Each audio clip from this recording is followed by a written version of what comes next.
Hey guys, Aaron here. Welcome back to the channel. I am back on the engine reassembly process. So if you just stumbled upon this video as the first time to this channel, you're in luck. You got a lot of really cool content to catch up on to get to this point. So subscribe, like, follow along. Let's dive back in. Just want to walk around this and catch you back up to speed where we are. I just reinstalled the transmission on this guy. It is a Tiptronic automatic transmission. No, I didn't clean it. Yes, I should have cleaned it. Whatever. It doesn't quite match the new beautiful engine, but it's gonna work. So I started to assemble some of the stuff on the top. I do not have the block off for here and for over here that I need. It is on order, so I have to wait to get those in because again, this has a new secondary air system on this slightly newer engine. This is the M96.25 and I had the M96.23 from an 03 Boxster. This one is for an 04 Boxster. Right here you can see that they blocked off the, this is where the dipstick tube goes because they don't use that on the newer models. And I'm thinking about whether I want to put the dipstick tube back in or not because I'm pretty sure that this still had the electronic readout that you can use. And when I had to take this engine out, that was one of the biggest pains in the butt, was getting that dipstick tube feed in there through the firewall. So I might just leave it plugged and not have a dipstick anymore on this engine. All right, where else are we? We got some of the pulleys and stuff reinstalled. Some of the piping down here is back in. Our engine mount on the front over here is in. But yeah, we still need the, of course, intake manifolds and all of the other stuff that goes on top. So that's what we're gonna do today. All right, got the starter here.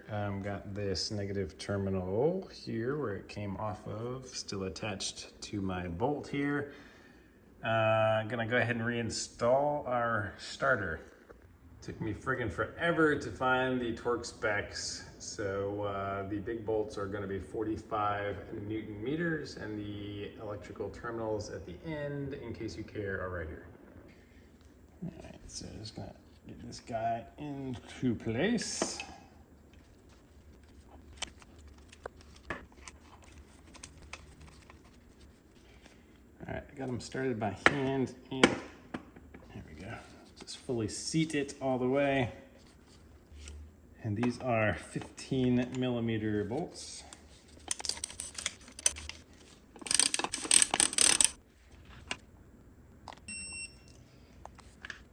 All right, next is our B+ wire, they called it. And looking back at my video, the way it went on was right here on the big nut. And like so. And the wire just kind of came up against, snug up against our starter here. So I'm gonna leave it in that same orientation. And this one is a 13 millimeter that we're gonna go to 15 Newton meters on the torquer. Next, we are going to install the oil cooler that goes right here where these 4 plugs are. I got a brand new one with this engine because the thinking is when the other engine blew up and it had some metal bits circulating around, probably got some in the old oil cooler and we don't want to reintroduce those. So we got a brand new one. Here we got a new one. Okay. We got this, and I'm gonna have to bring the tube over from the old one and reuse the bolts because it does not have new bolts, but it is super nice and shiny. And with the holes lining up, it only goes in one way. While checking out the old engine block, I realized that this spacer thingy was still on it, and it went right here. Don't really remember what that was for, but let's put it back here while we're looking at it. I'm gonna pull the caps off now. And there are gaskets that go here. All right, replace the caps with gaskets.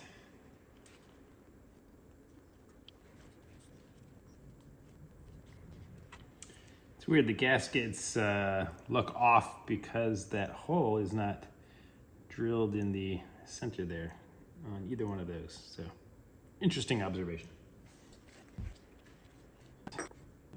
Place this on here. Get our old 4 bolts with washers.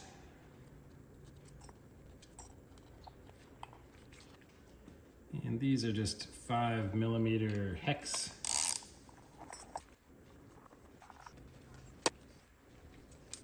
Here's our old oil cooler with this hose that I just kind of sprayed off and washed a little bit. So I'm just going to remove it and move it over to our new one. My goal is to just keep the same orientation of the hose.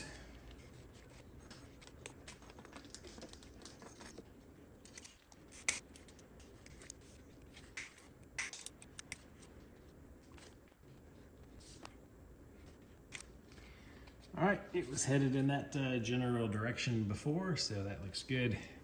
Brings us back to the other side of the engine where we cleaned up our oil-filled tube. And that is gonna go where this big cap is. I have to say, these things are a great fit. They are like airtight tight on here. Gotcha. So it's just held on by 2 10mm.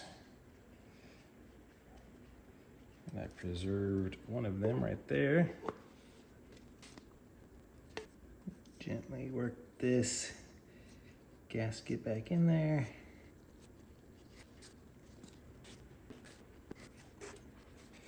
There it goes, nicely seated.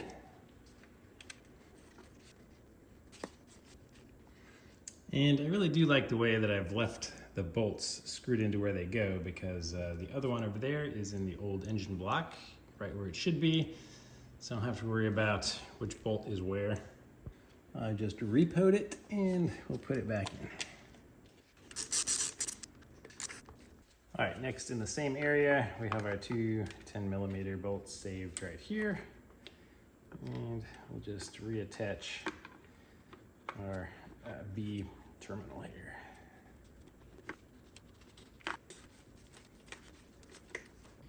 All right, I think it's time to take the giant wiring harness and drop it onto here and start plugging it up. Unfortunately, I did a really terrible job removing it, of getting like a wide view to see how it laid and all of that stuff before just ripping it off. So I'll try to do a better job on the install.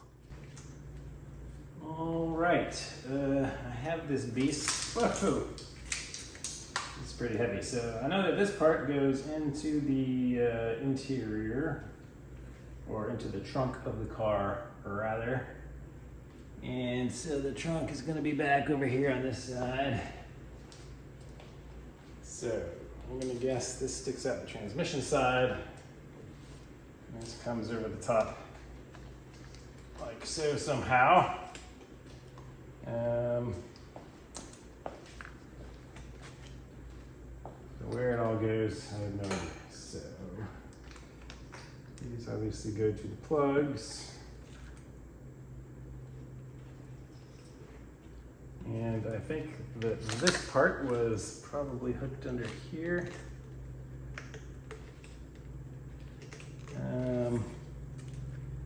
But I don't know yet. So let me just kind of try to set it on here like this for now. Up here. All right. Set it like this, and let me look around. I can go back to my video and see if I can see how I took it out.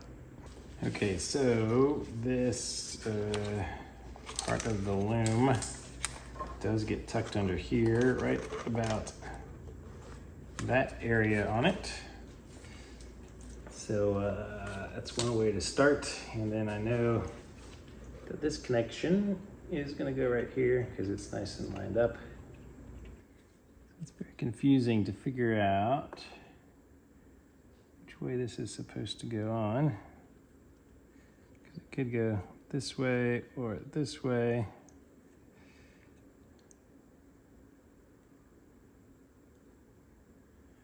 Ah, okay, I see.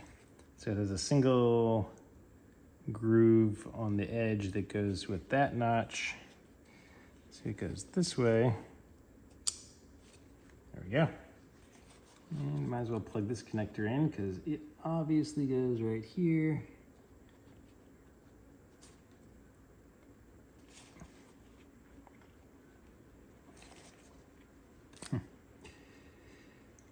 So make sure it seats all the way and clicks.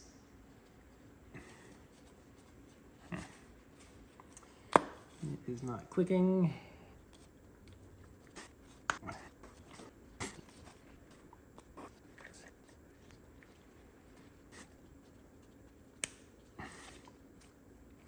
All right, finally got it clicked in, but that was not easy. All right, so for my old video, this terminal went to the back of our starter right here.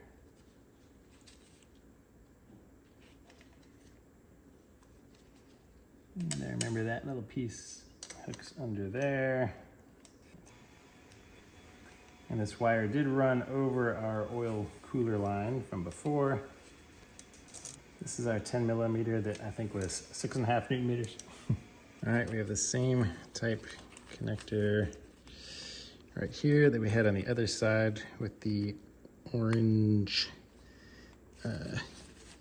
rubber in the middle. Let's see if it is as finicky. Yes.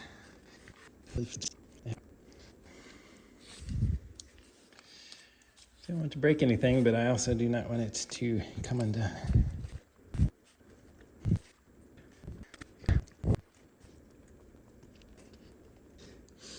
All right, you just have to keep working it until you get that snap all the way over.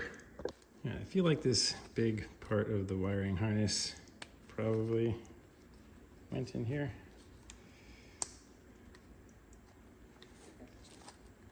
Seems to be nicely grooved for it, so I'm just gonna kind of gently slide it in and snap it into place. Yeah, that seems right. I realize we're still missing our alternator that goes right here, but this is the order I take it off in, so maybe it was easier to access it this way. All right, detour. I noticed this cap that is down here, and on our old block we have a little U tube that needs to be transferred over. So I'm gonna go ahead and do that now while I can still reach it. All right, just goes right here. Pull this cap off.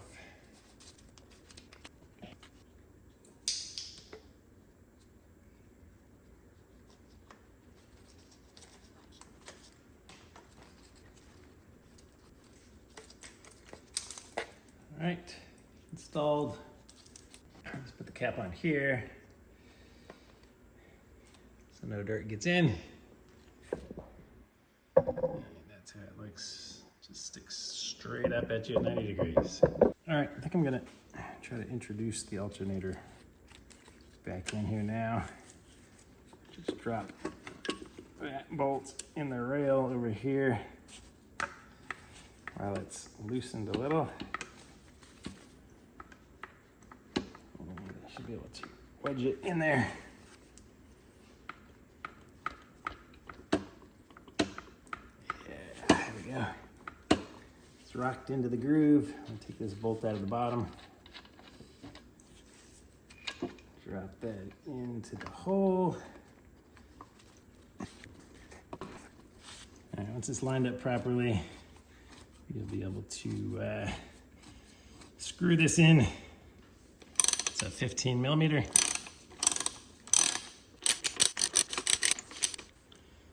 Also a 15 millimeter. make sure that still has good play. You can see that bolt just goes all the way through to the back of the alternator where it threads into the back there. And that's how your alternator sits in there. So when you want to remove it, all you do is you loosen this one, remove this one, rock it up and down until you can wiggle it out. So you can see that this wire right here from our wiring harness and this one right here seem to want to go on that nut on the back of the alternator. All right, so there's two little connections down here. One of them has the little wire spring thing and the other one does not. And that is the one that goes onto the back of the alternator right under this bolt, this nut. So this is a 13 millimeter nut. Just pull this off. And these two wires do go right here. So we'll put the large one on first and then this little ring wire. Oops, they just sit on top of each other, held in place by the nut.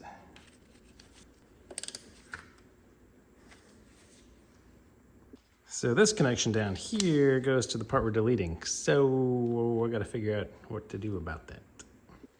All right, on this side over here, I tried to lay everything out kind of. I think that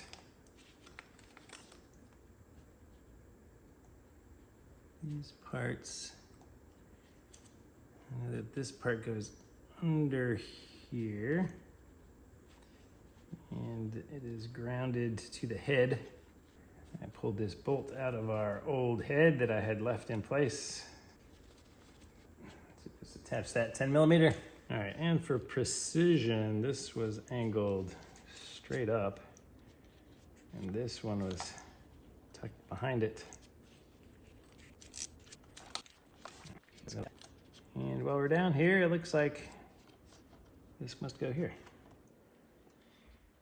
All right, just an FYI on this connector right here. It is a giant turd. It does actually fit, I think. I spent 5 minutes forcing it and prying it and wiggling it, and it's just a different fit because it's a different connector from what was on here previously. I got it started. Well, I say that, oh Jesus. Okay, so the inner piece of it just came off inside here. So yeah, this part does not want to fit inside here. It is so tight. Here is the new connector that I got on Amazon. And I don't think it matters, but on the new connector, the flat side on the bottom has the red wire coming out. Our old connector, flat side on the bottom, has this, I don't know, I can't tell what color that is. It's kind of red and white maybe. And I don't know, the other one is bluish. So the red one on the bottom, I'll splice into my red one on the new one. All right, heat shrink on the heat shrink. Can't even tell that it was messed with now. All right, we got our connector back.